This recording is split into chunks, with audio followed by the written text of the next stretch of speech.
नारायणपुर जिले की सीमा में प्रवेश करते ही घने और प्राचीन जंगलों की भीनी भीनी महक हवा में घुलने लगती है। साल 2007 में अस्तित्व में आए इस जिले का इतिहास और भूगोल दोनों ही अत्यंत रहस्यमयी और आकर्षक हैं। यहाँ अबूझमाड़ की विशाल पहाड़ियाँ अडिग खड़ी हैं, जिन्हें अपनी अत्यधिक वर्षा के कारण छत्तीसगढ़ का चेरापूंजी भी कहा जाता है। मानसून के दौरान यहाँ की काली चट्टानों पर गिरती बारिश की नन्ही बूंदें एक निरंतर और मधुर शोर पैदा करती हैं, जो मन को मोह लेती है। इन पहाड़ियों के घुमावदार रास्तों से गुजरते हुए सबसे पहले नजर आती है खुरसेल जलप्रपात की दूध जैसी सफेद धार, जो ऊंची चट्टानों से टकराकर नीचे गहराई में गिरती है। थोड़ा और आगे बढ़ने पर नोगोबाबा जलप्रपात का स्थिर और शांत जल दिखाई देता है, जबकि दूसरी ओर हाड़ावाड़ा जलप्रपात की भयंकर गर्जना कानों में गूंजती है।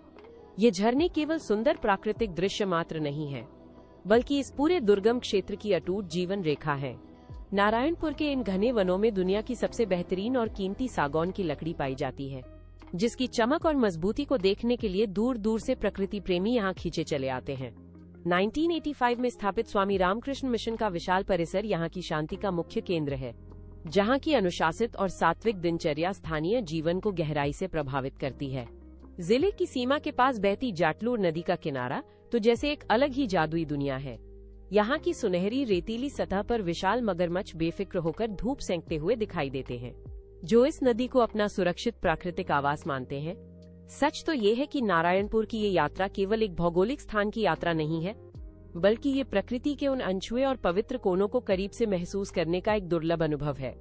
यहाँ आज भी आदिम शांति और आधुनिक विकास का एक अनूठा और सुंदर संगम जीवित है, जो हर किसी को विस्मित कर देता है।